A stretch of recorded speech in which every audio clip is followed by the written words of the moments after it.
project with Matt here, and it's the band. We've got the title of the album that we've been working on is called Mutiny in the Dream Tent, and it'll be released 2016.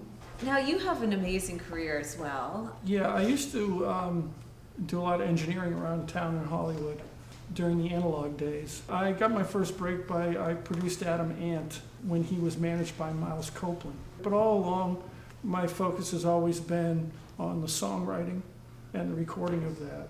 And then of course meeting Matt has just completely upped the level of the game because he brings such a high level of excellence to everything we're doing. Well, that was the thing that drew me to Barry, was that his songs were so engaging, and the songs themselves I could relate to. Right. But as you grow a little bit older, you want a little more substance in your music and in your lyrics. And that is something that Barry's exceptionally good at. And that immediately drew me in was when I heard the songs. And Barry, another thing I wanted to ask you is we are at your home, and you're from California. You have a beautiful family as well. My kids are the most important thing to me. I have 3 children.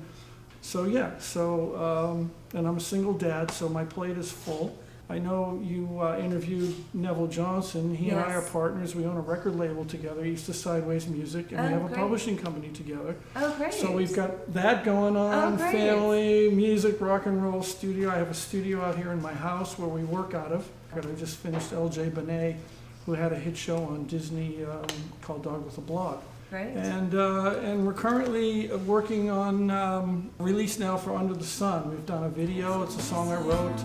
We laugh and we dream, we talk about God and life and everything under the sun.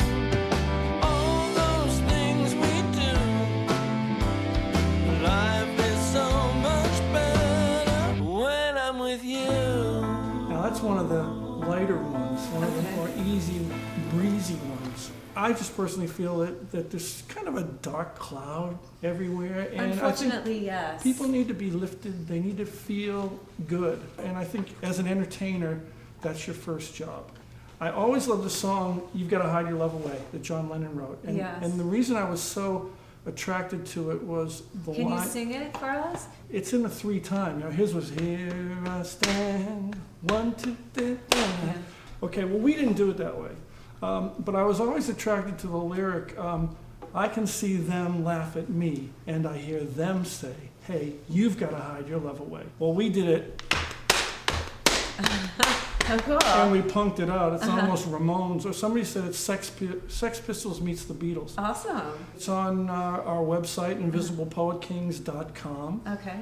There's a whole spread there on what we're doing. You know, there's got info about Matt and me, the other guys in the band, music we're doing.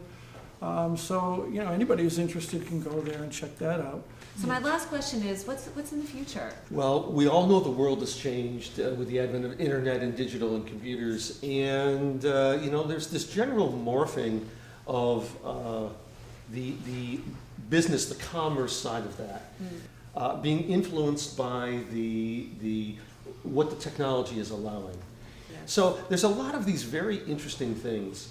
And this is one of the things that when I speak, I talk about, is that you need to embrace change. Because you can't turn the clock back. No.